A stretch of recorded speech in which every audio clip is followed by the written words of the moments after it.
आप सभी भक्तों का हमारे चैनल पर स्वागत है। जय सरस्वती नमः। आप सभी भक्तों को बसंत पंचमी की हार्दिक शुभकामनाएं। इस वीडियो में हम बात करने वाले हैं बसंत पंचमी की।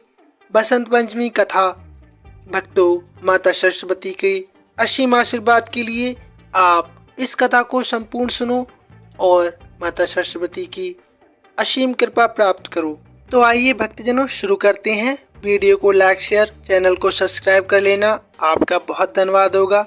माता सरस्वती आपको ज्ञानवान करें, आपके भंडारे भरें। बसंत पंचमी हमारे सनातन धर्म में एक प्रमुख त्योहार है। इस दिन विद्या की देवी सरस्वती, कामदेव और विष्णु जी की पूजा की जाती है। इस दिन पीले वस्त्र धारण किए जाते हैं।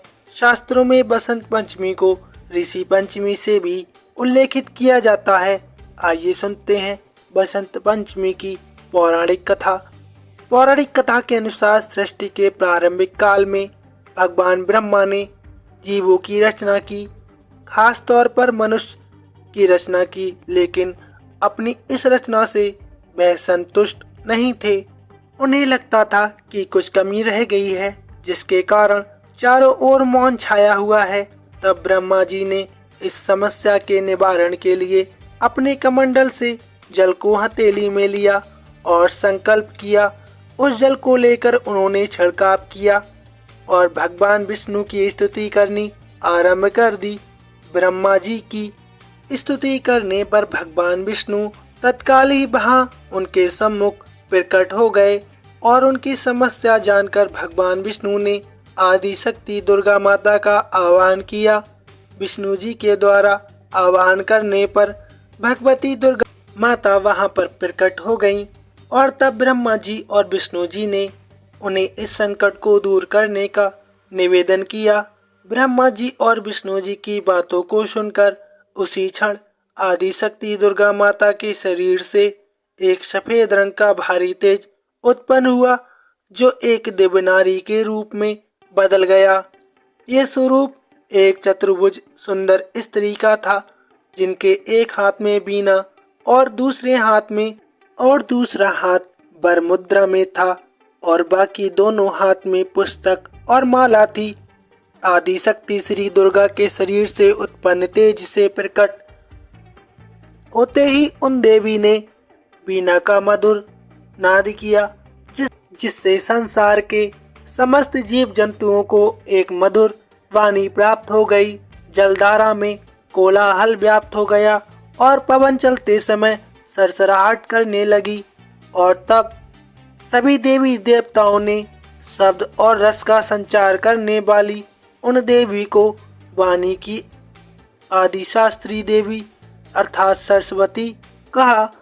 फिर आदि शक्ति भगवती दुर्गा ने ब्रह्मा जी से कहा कि मेरे तेज से उत्पन्न हुई ये देवी सरस्वती आपकी पत्नी बनेगी। जैसे लक्ष्मी श्री विष्णु की शक्ति हैं, पार्वती महादेव की शक्ति हैं, उसी प्रकार ये देवी सरस्वती आपकी शक्ति होंगी। ऐसा कहकर आदि शक्ति श्री दुर्गा सब देवताओं को देखते ही देखते वहां से अंतर्ध्यान हो गईं। इसके बाद सभी देवी देवता सृष्टि का संचालन करने में लग गए। सरस्वती माता को बागेश्वरी भगवती, शारदा, वाणी बंदनी और वाग्देवी सहित अन्य नामों से भी पूजा जाता है। ये विद्या और बुद्धि की दाता है। संगीत को उत्पन्न करने के कारण ये संगीत की देवी भी हैं। बसंत पंचमी के दिन ये प्रकट हुई थी। ऋग्वेद में भगवती सरस्वती का वर्णन करते हुए कहा गया है कि ये परम चेतना है। सरस्वती के रूप में ये हमारी बुद्धि, इच्छाओं और मनोवृत्ति को संचारित करती हैं। हम में जो आचार और विचार आते हैं उसका आधार भगवती सरस्वती ही है। इनकी समृद्धि और स्वरूप का वैभव बहुत ही अद्भुत है। पुराणों के अनुसार भगवान श्री कृष्ण ने सरस्वती को प्रसन्न होकर उन्हें वरदान दिया था कि बसंत पंचमी के दिन तुम्हारी भी आराधना की जाएगी, और तभी से इस वरदान के फलस्वरूप भारत देश में बसंत पंचमी के दिन विद्या की देवी सरस्वती माता जी की पूजा होने लगी। जो आज तक जारी है और सदा ही रहेगी। तो ये थी माता सरस्वती की कथा। आपको ये कथा कैसी लगी प्लीज़ कमेंट में अवश्य बताइए। साथ ही हमारे चैनल को सब्सक्राइब करना ना भूलें। कमेंट में अवश्य लिखना जय सरस्वती माता। धन्यवाद।